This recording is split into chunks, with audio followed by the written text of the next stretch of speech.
오늘은 순종으로 그려야 할 미래라는 제목을 가지고 함께 말씀을 나누고자 합니다.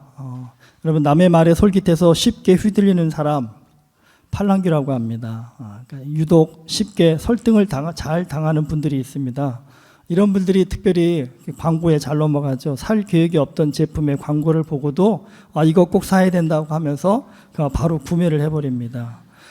심리학자들이 팔랑귀가 되기 쉬운 유형의 사람 중에 대표적인 사람이 있는데, 착한 아이 컴플렉스가 있는 사람이 팔랑귀가 되기 쉽답니다. 예를 들면 보험을 살 때도요, 당신이 이 보험을 안 샀는데 사고가 나면 남은 가족들은 어떡합니까? 이런 이야기를 들으면요, 금방 혹해서 보험을 구매하게 된다는 겁니다. 그러니까 본인이 안 하면 다른 사람이 피해를 입을 수 있다는 생각에 팔랑귀가 된다는 겁니다. 남에게 피해를 끼치지 않으려는 마음, 이거 굉장히 귀한 것입니다. 맞습니다. 하지만 여러분, 더 큰 피해를 막기 위해서 때로는요, 거절도 할 수 있어야 합니다. 다른 사람들의 시선 때문에 바른 선택을 못한다면 여러분, 그 사람은요, 나중에 더 큰 어려움에 빠지게 될 것입니다. 이 개인에게 있어서도 바른 선택은 중요하지만 리더에게 있어서 바른 선택은요, 본인뿐만 아니라요, 다수의 사람들에게 엄청난 영향력을 미칩니다. 그렇기 때문에 리더는 때로는요, 다수를 위해서 힘든 선택을 해야 할 때가 있습니다. 이 나라가 망할 때는 굉장히 혼란스럽습니다. 남유다가 멸망할 때도 굉장히 혼란스러웠습니다. 왕들이 수시로 바뀝니다. 요시야, 여호아하스, 여호야긴, 시드기야. 좀 이제 기억이 좀 나시나요? 이 왕들이 남유다 말의 왕들이었습니다. 이 요시야 왕은 애국과의 전투에서 전사합니다. 요시야의 뒤를 이어서 그의 아들 여호아하스가 왕위에 오릅니다. 이 여호아하스는요, 아버지의 원수인 애굽에 대항하다가 애굽에 끌려가서 거기서 죽습니다. 그리고 애굽이 남유다의 수도 예루살렘에 침공해서 여호아하스를 포로로 끌고 가면서 왕으로 세운 사람이 여호아하스의 동생 여호야김입니다. 근데 여호야김 때에는 바벨론이 강성해져서 남유다를 침공합니다. 여기에 맞서 싸우다 패하여 여호야김은 바벨론의 포로로 끌려갑니다. 바벨론이 여호야김을 대신해 왕으로 세운 왕이 그의 아들 여호야긴입니다. 여호야긴 시대에 여전히 바벨론이 대세였습니다. 하지만 여호야긴은 바벨론을 상대로 또 전쟁을 벌입니다. 근데 이 전쟁에서 남유다는 아주 처참히 패배합니다. 여호야긴을 비롯한 수많은 남유다의 지도층들이 포로로 끌려갑니다. 여러분, 이때 포로로 끌려간 대표적인 사람이 바로 다니엘입니다. 바벨론은 남유다가 다시는 전쟁을 시도하지 못하게 당시 무기를 만드는 사람들이었던 이 대장장이들까지 포로로 끌고 갑니다. 그러면서 세운 왕이 남유다의 마지막 왕 시드기야입니다. 시드기야는 요시야 왕의 아들로요, 여호야긴 왕의 삼촌입니다. 시드기야는 안으로는 전쟁으로 피폐해진 백성들의 삶을 돌아보아야 하고, 밖으로는요, 여전히 긴장 관계에 있는 국제 정세 속에서 현명한 외교 정책을 펼쳐야 하는 참 어렵고 힘든 시기에 왕이 되었습니다. 시드기야의 선택에 따라서 나라의 운명이 결정되고 시드기야 자신의 목숨도 결정이 되는 상황입니다. 사실 시드기야도 나름 많은 고민을 합니다. 그러나 안타까운 건 시드기야가 고민은 많이 하지만 결단력이 부족했다라는 겁니다. 시드기야도 걱정이 많아서 예레미야를 몰래 부릅니다. 그리고는 묻습니다. 여호와께로부터 임한 말씀이 있느냐? 예레미야는 이전에 했던 바벨론에게 항복하는 게 사는 길이다라는 말을 전해줍니다. 시드기야 입장에서는 혹시나 했는데 역시나의 답을 듣게 되었습니다. 시드기야는 예레미야에게 내가 너와 만났다는 사실을 비밀에 붙이라며 어디가 얘기하지 말라면서 예레미야를 돌려보냅니다. 왜 그랬냐면 시드기야 주변에는요, 바벨론에 죽기까지 싸우자는 강성파들이 지금 진을 치고 있었기 때문입니다. 바벨론이 엄청난 사람을 죽이고 포로로 끌고 갔기 때문에 지금 남유다 가정 중에요, 바벨론 군대로 인해서 피해를 입지 않은 가정이 없을 정도였습니다. 그러니까 모두가 다 바벨론에게 심하게 감정이 상한 상태입니다. 그런데 그런 순간에 바벨론에 항복하자고 한다면 사실 왕이라고 해도 언제 누구의 손에 죽음을 당할지 모릅니다.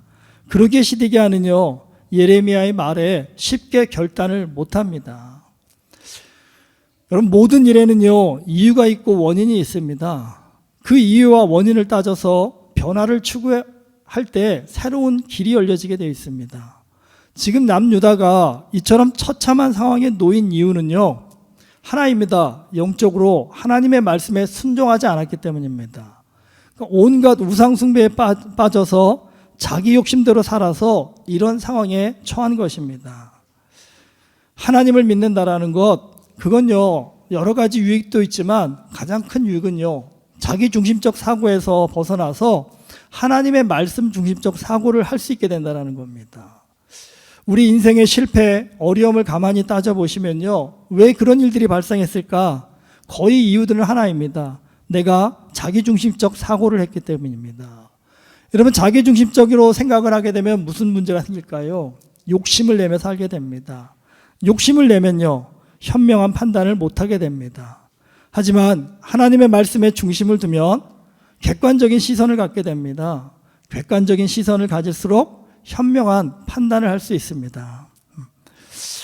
배우자를 선택할 때 여러분의 기준이 어떤 것이셨습니까? 우리 청년들은 또 어떤 걸까요? 제가 아무리 여기서 믿음을 봐야 된다고 해도 다 자기의 기준이 있으시죠? 네. 제가 아무리 이렇게 얘기해도 사적으로 가면 그래도 얼굴 봐야 돼, 그래도 돈도 좀 봐야 돼, 성격 봐야 돼, 집안도 봐야 돼. 다 이게 뭡니까? 다 자기 중심의 자기 가치 아닐까요? 그런데 여러분, 진짜 우리가 하나님의 말씀을 따른다고 한다면요, 얼굴 돈보다도 믿음을 먼저 볼 수 있는 믿음의 능력을 갖게 될 겁니다. 여러분, 보여지는 것에 마음을 두는 것이 아니라 보이지 않는 것을 볼 수 있는 그런 선택을 할 수 있다면 그 사람이요, 훨씬 더 지혜로운 선택을 할 수 있을 겁니다. 시드기야는 분명 지금 바벨론에 항복하자라는 말을 입 밖으로 꺼내기가 굉장히 어려운 상황입니다.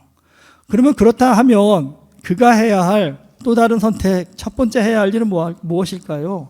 적어도 바벨론에 항복하자라는 말을 못하겠다 한다면 하나님의 택하신 백성인 우리가 왜 이런 상황에 처하게 되었는가를 좀 돌아보면서 좀 회개하자라고 백성들을 향해서 좀 선포해 볼 수 있지 않을까요?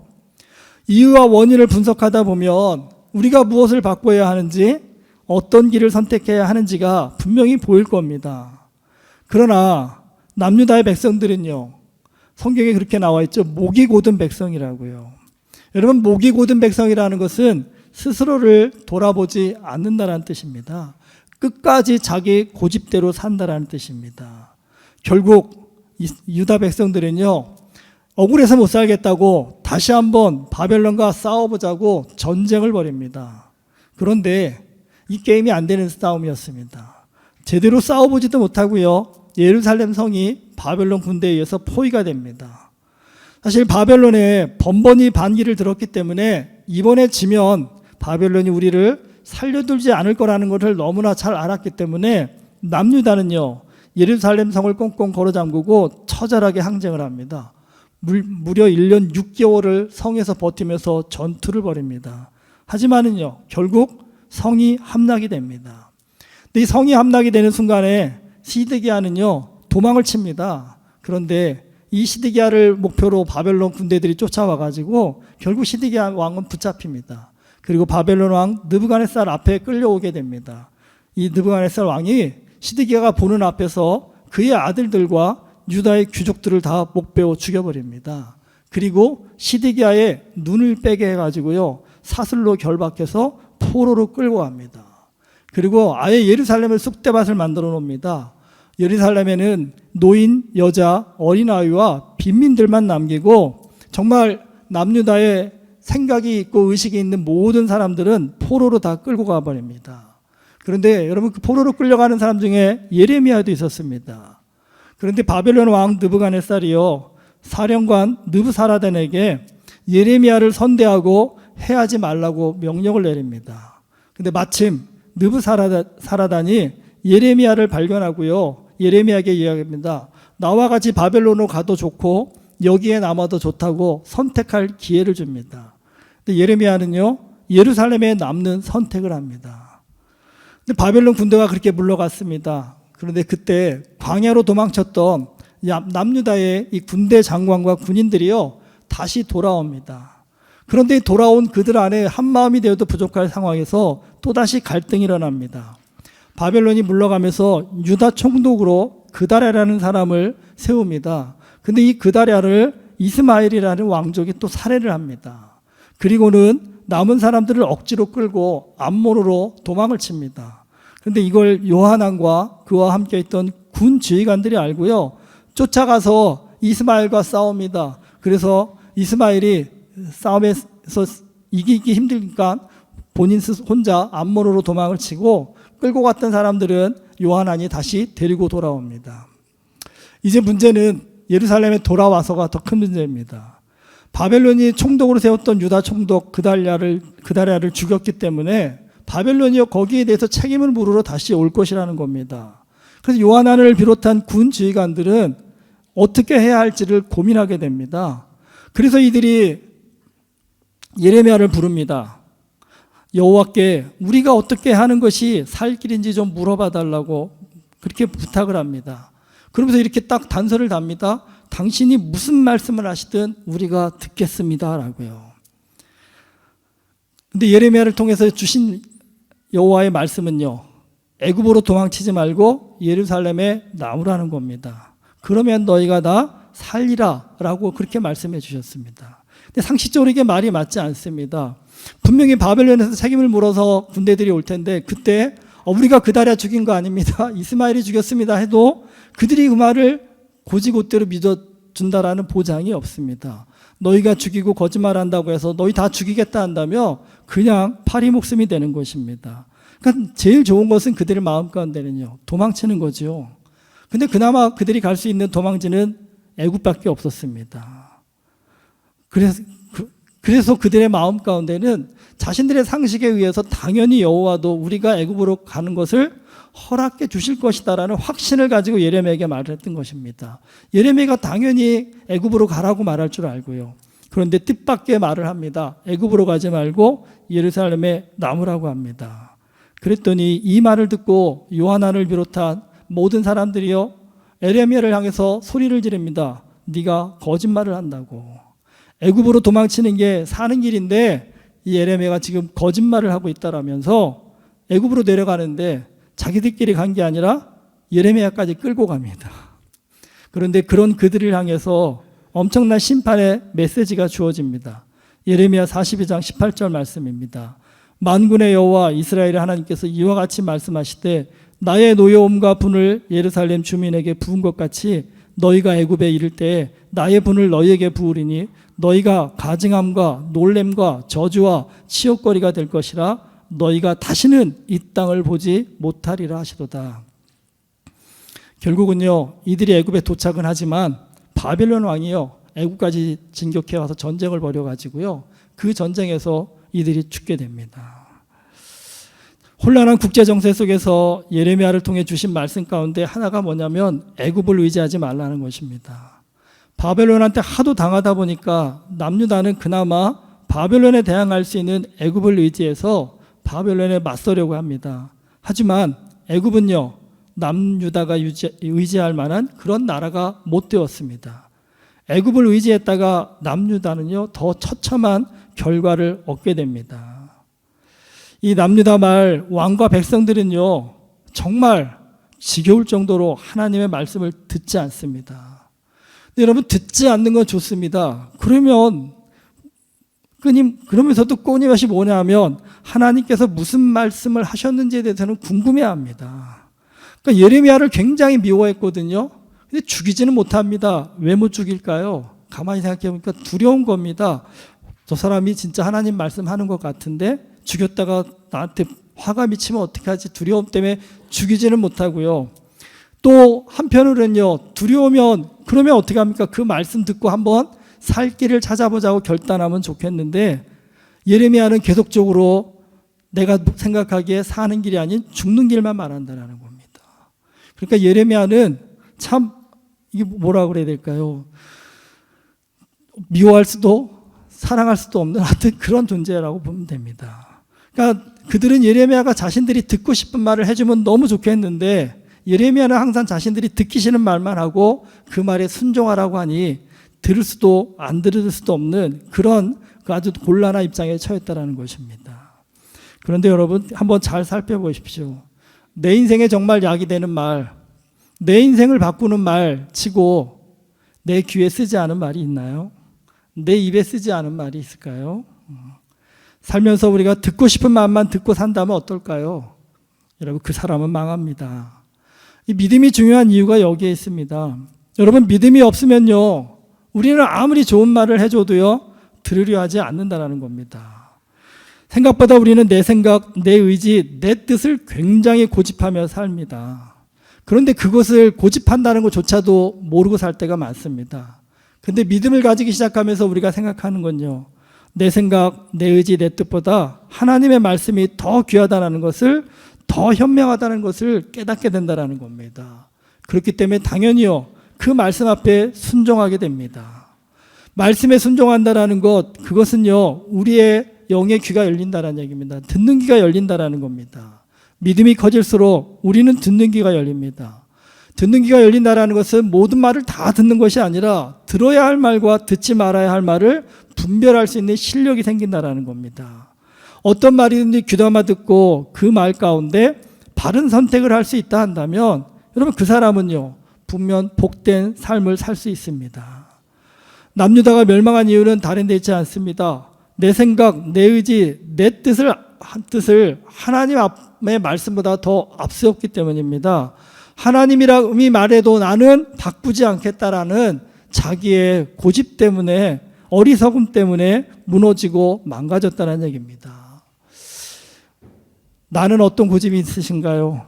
나는 하나님의 말씀을 내 뜻으로 바꾸려고 하는 어떤 어리석음을 갖고 있는지 한번 좀 우리 자신을 좀 돌아보시면 어떠실까요?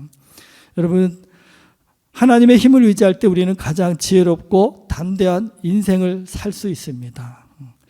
제가 성경 공부하면서도 한번 말씀을 드렸는데 가끔씩 성경 공부를 하면서 좀 좌절스러울 때가 있습니다. 저는 정말 했던 말 또 하거든요. 근데 듣는 분들은요 했던 말 또 해도 똑같이 안 들으십니다. 똑같이 안 들으십니다.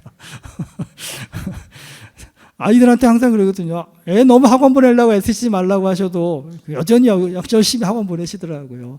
말씀 좀 가르치시라고 해도 말씀보다는 그래도 좋은 튜터 붙이는 것이 아이 인생에 더 나을 것 같습니다라는 그 고집이 바뀌시지 않더라고요. 근데 여러분 그런 게 아니라 청년들은 안 그럴까요? 전에도 배우자 선택할 때 정말 믿음을 봐라, 사람을 봐라 아무리 얘기해도요 나중에 자기가 실패한 선택을 하고 나서야 왜 그때 그 말을 안 들었지 하는 눈물 흘릴 일들이 굉장히 많죠. 솔직히 한편으로 저도 저 나이에는 신앙이 그렇게 중요한가? 믿음이 그렇게 중요한가? 안 믿어도 사람만 좋으면 됐지 이 생각 참 많이 갖고 살았는데 살면 살수록 느끼는 게요 여러분 믿지 않는 사람과의 결혼이라는 것 이게 얼마나 힘든 일인지 아마 아시는 분들은 아실 겁니다. 모르시는 분은 모르겠지만 여러분 그만큼 우리가 어리석습니다. 사실 저는 바벨론의 포로로 끌려간 시드기야 왕과 그 사람들은 그렇다 쳐도 남아있던 그들의 그 완고함, 그 고집스러움이 참 어리석다는 생각이 듭니다. 예레미야가 말한 대로 다 이루어졌습니다. 예레미야가 선포한 대로 그 말씀이 이루어졌습니다.